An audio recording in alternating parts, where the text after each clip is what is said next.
या देवी सर्वभूतेषु शक्तिरूपेण संस्थिता नमस्तस्यै नमस्तस्यै नमस्तस्यै नमो नमः।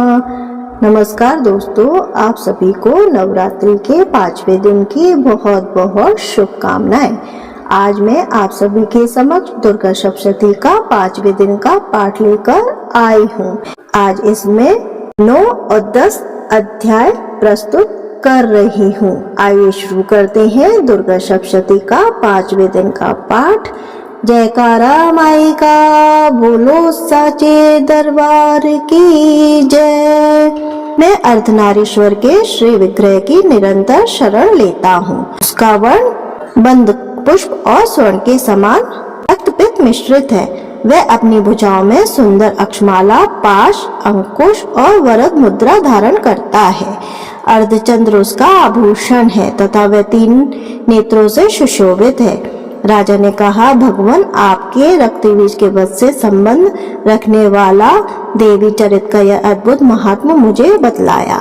अब रक्तबीज के मारे जाने पर अत्यंत क्रोध में भरे हुए शुंभ और निशुंभ ने जो कर्म किए हैं उसे मैं सुनना चाहता हूँ।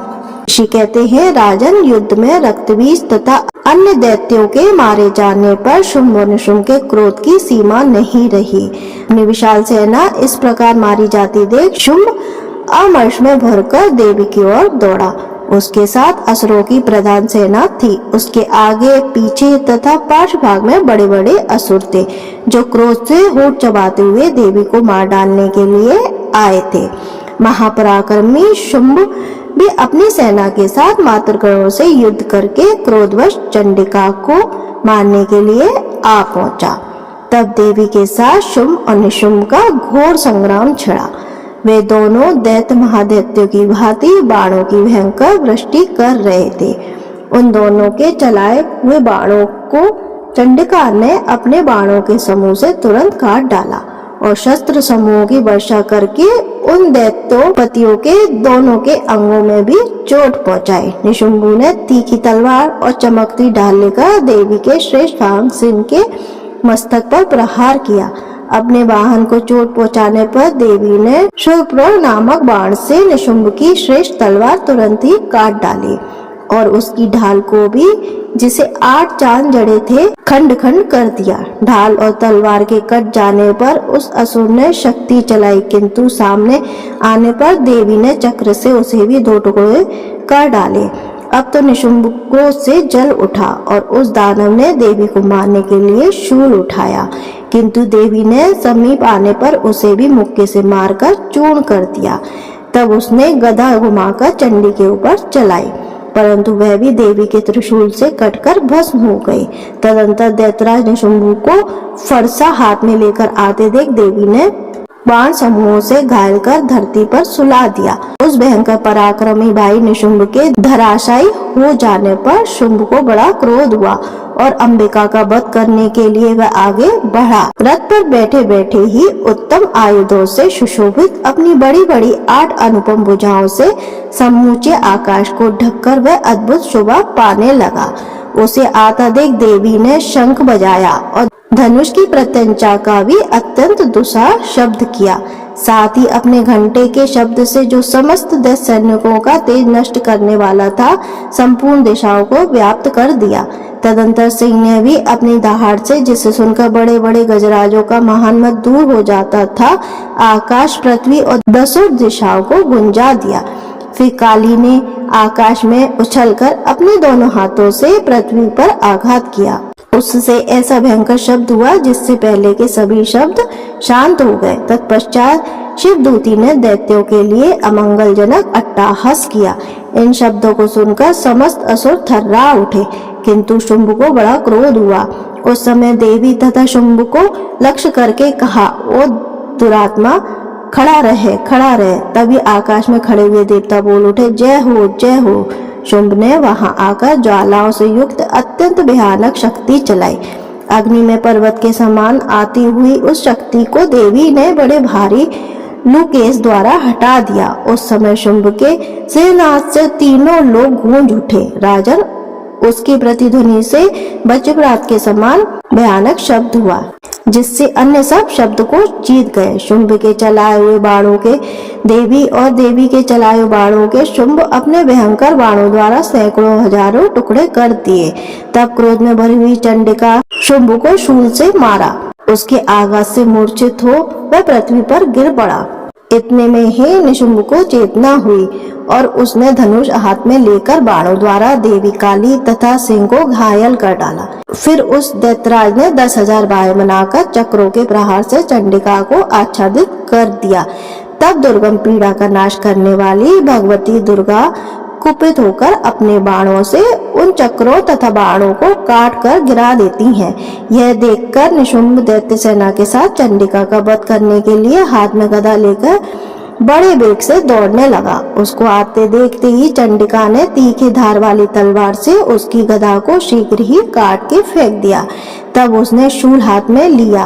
देवताओं को पीड़ा देने वाले निशुंभ को शूल हाथ में लिया आता देख चंडिका ने वेग से चलाए हुए अपने शूल से उसकी छाती में छेद कर दिया।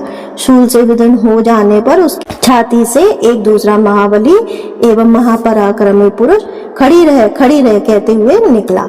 उस निकलते हुए पुरुष की बात सुन देवी ठट्ठा कर हंस पड़ी और खड्ग से उन्होंने उसका मस्तक काट डाला। फिर तो वह पृथ्वी पर गिर पड़ा। तदंतर सिंह ने अपनी दाढ़ी से असुरों की गर्दन कुचलकर खाना शुरू कर दिया। वह बड़ा भयंकर दृश्य था। उधर काली तथा शिवदूती ने भी अन्य दैत्यों का भक्षण आरंभ कर दिया। कौमारी की शक्ति से विदीर्ण होकर कितने ही महादैत्य नष्ट हो गए। महाब्रह्माणी के मंत्र पूज जलने से निस्तेज होकर कितने ही भाग खड़े हुए। कितने ही दैत्य महेश्वरी के त्रिशूल से छिन्न भिन्न हो धराशायी हो गए। वाराही के तूतन के आघात से कितनों का पृथ्वी पर कचूमर निकाला गया। वैष्णवी ने भी अपने चक्र से दानवों के टुकड़े टुकड़े कर डाले। इंद्री के हाथ से छूटे वश से भी कितनों के ही प्राण निकल गए और उन्हें अपने प्राणों से हाथ धोना पड़ गया। कुछ असुर नष्ट हो गए, कुछ उस महायुद्ध से भाग गए तथा कितने ही काली शिवदूती एवं सिंह के ग्रास बन गए। इस प्रकार श्री मार्कंडेय पुराण में स्वर्णिक मनवंतर की कथा के अंतर्गत देवी महात्मा ने निशुंभ वध नामक नवा अध्याय संपूर्ण होता है। मैं मस्तक पर अर्धचंद्र धारण करने वाली शिव शक्ति स्वरूपा भगवती कामेश्वरी का हृदय में चिंतन करता हूँ। वे तपाए हुए स्वर्ण के समान सुंदर हैं। सूर्य, चंद्रमा और अग्नि ये ही तीन उनके नेत्र हैं तथा वे अपने मनोहर हाथों में धनुष, बाण, अंकुश, पाश और शूल धारण किए हुए हैं। ऋषि कहते राजन, अपने प्राणों के समान प्यारे भाई निशुंभ को मारा गया देख तथा सारी सेना का संहार होता जान शुंभ ने कुपित होकर कहा, दुष्टा दुर्गे, तू बल के अभिमान में आकर झूठ मूठ का घमंड न दिखा। तू बड़ी मनमानी बनी हुई है किंतु दूसरी स्त्रियों के बल का सहारा लेकर लड़ती है। देवी बोली, ओ दुष्ट, मैं अकेली ही हूँ। इस संसार में मेरे सिवा दूसरा कौन है? देख, ये मेरी ही विभूति है, अतः मुझ में ही प्रवेश कर रही हैं। तदंतर ब्रह्माणी आदि समस्त देवियां अंबिका देवी के शरीर में लीन हो गईं। उस समय केवल अंबिका देवी ही रह गईं। देवी बोली, मैं अपनी ऐश्वर्य शक्ति से अनेक रूपों में यहाँ उपस्थित हुई हूँ। उन सब रूपों को मैंने समेट लिया है। अब अकेले ही युद्ध में खड़ी हूँ, तुम भी स्थिर हो जाओ। ऋषि कहते हैं, इसके बाद देवी और शुंभ दोनों ने सब देवताओं तथा दानवों को देखते देखते भयंकर युद्ध छिड़ गया।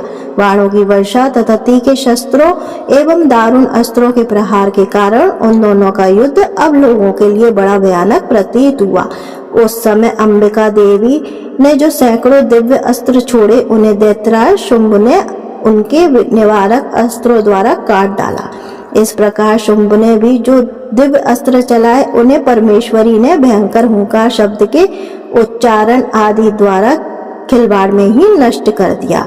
तब उस असुरों ने सैकड़ों बाणों से देवी को आच्छादित कर दिया। यह देख क्रोध में भरी उन देवियों ने भी बाण मारकर उसका धनुष काट डाला। धनुष कट जाने पर फिर दैत्यराज ने शक्ति हाथ में ली, किंतु देवी ने चक्र से उसके हाथ की शक्ति भी काट के गिरा दी। तत्पश्चात दैत्यों के स्वामी शुंभ ने 100 चांद वाली चमकती ढाल और तलवार हाथ में ली। उस समय देवी पर घाव कर दिया। उसके आते ही चंडिका ने अपने धनुष से छोड़े हुए तीखे बाणों द्वारा उसकी सूर्य किरणों के समान उज्जवल ढाल और तलवार को तुरंत काट दिया।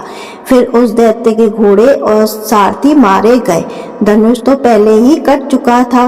अब उसने अंबिका को मारने के लिए उद्धतो भयंकर मुदगर हाथों में लिया। उसे आता देख देवी ने अपने तीक्ष्ण बाणों से उसका मुदगर भी काट डाला, जिस पर वह असुर मुक्का तानकर बड़े वेग से देवी की ओर झपटा। उस दैत्यराज ने देवी की छाती में मुक्का मारा।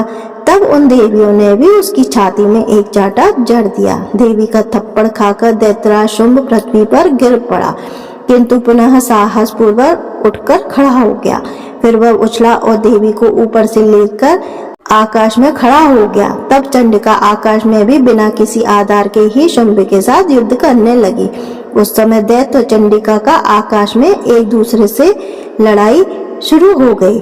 उनका वह युद्ध पहले सिद्ध और मुनियों को विस्मय में डालने वाला हुआ। फिर अंबिका ने शुंभ के साथ बहुत देर तक युद्ध किया। इसके पश्चात उसे उठाकर घुमाया और पृथ्वी पर पटक दिया।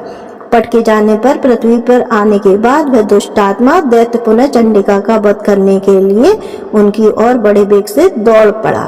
तब समस्त दैत्यों के राजा शुंभ को अपनी ओर आता देख देवी ने त्रिशूल से उसकी छाती छेदकर उसे पृथ्वी पर गिरा दिया। देवी के शूल की धार से घायल होने पर उसके प्राण पखेरु उड़ गए और वह समुद्रों, द्वीपों तथा पर्वतों से समूची पृथ्वी को कपाता हुआ भूमि पर गिर पड़ा। तदंतर उस दुरात्मा के मारे जाने पर संपूर्ण जगत प्रसन्न एवं पूर्ण स्वस्थ हो गया तथा आकाश स्वस्थ दिखाई देने लगा। पहले जो उत्पात सूचक मेघ और उत्पातक होते थे वे अब शांत हो गए तथा उस दैत्य के मारे जाने पर नदियां भी ठीक मार्ग से बहने लगीं। उस समय शुंभ की मृत्यु के बाद संपूर्ण देवताओं का हृदय हर्ष से भर गया और गंधर्वगण मधुर गीत गाने लगे। दूसरे गंधर्व बाजा बजाने लगे और अप्सराएं नाचते हुए पवित्र वायु बहाने लगी। सूर्य की प्रभा उत्तम हो गई। अग्निशला की बुझी हुई आग अपने आप प्रज्वलित हो उठी तथा संपूर्ण दिशाओं के भयंकर शब्द शांत हो गए। इस प्रकार मार्कंडे पुराण में स्वर्णिक मनवंतरे की कथा के अंतर देवी महात्मा ने शुंभ वध का नामक 10वां अध्याय संपूर्ण होता है। तो दोस्तों, आज मैंने आपको दुर्गा सप्तशती के 5वें दिन के 5वें पाठ में अध्याय 9 और 10 श्रवण करवाया। अब मैं आपसे कल फिर मिलूंगी नवरात्रि के छठे दिन दुर्गा सप्तशती का छठा पाठ लेकर, जिसमें 11वां अध्याय आप और हम सब मिलकर श्रवण करेंगे।